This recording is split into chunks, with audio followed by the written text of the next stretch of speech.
Big boss season 7-ലെ ആദ്യത്തെ പണിപ്പുര task ഫിനിഷായി.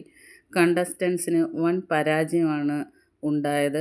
ഇതിൽ പങ്കെടുത്ത 3 കണ്ടസ്റ്റൻസ് ആദില നൂറ, അക്ബർ ഖാൻ ഇവരായിരുന്നു ഇതിലെ ആദ്യത്തെ മത്സരാർത്ഥികൾ. ഗെയിം ഇങ്ങനെയായിരുന്നു.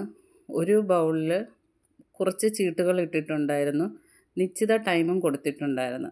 ഓരോ ചീട്ടും ഓരോ പോയിൻ്റായിരുന്നു.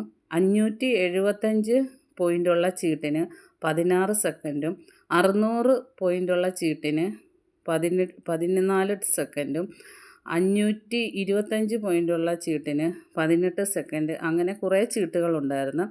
ഇവർ 3 പേരും 575-ൻ്റെ 16 സെക്കൻഡുള്ള ചീട്ടാണ് കളക്ട് ചെയ്ത് പണിപ്പുര വീട്ടിനകത്ത് കയറിയത്. അവിടെ നിന്ന് ഒരുപാട് സാധനങ്ങൾ അവർ കളക്ട് ചെയ്യുന്ന ടൈമിന് അവരുടെ ടൈം ശ്രദ്ധിക്കാൻ അവർക്ക് പറ്റിയില്ല. അങ്ങനെ അവർ കളക്ട് ചെയ്ത സാധനങ്ങൾ നഷ്ടമായി. ഈ സാധനങ്ങൾ മൊത്തം കളക്ട് ചെയ്തിട്ട് പുറത്ത് 2 ബോക്സ് വെച്ചിട്ടുണ്ട്. ആ ബോക്സിൽ കൊണ്ട് ഇടുകയും വേണമായിരുന്നു. അതിനും ടൈം കഴിഞ്ഞത് കാരണം അവർക്ക് അതിനും സാധിച്ചില്ല. അങ്ങനെ കളക്ട് ചെയ്ത സാധനം മുഴുവൻ പരാജയപ്പെട്ടത് കാരണം പണിപ്പുര റൂമിൽ തന്നെ തിരിച്ച് വെക്കേണ്ടി വന്നു. അങ്ങനെ വൻ പരാജയത്തിൽ ആദ്യ ഗെയിം ഫിനിഷായി. അടുത്ത ഗെയിം എപ്പോഴാണെന്ന് ബിഗ് ബോസ് പറഞ്ഞിട്ടില്ല.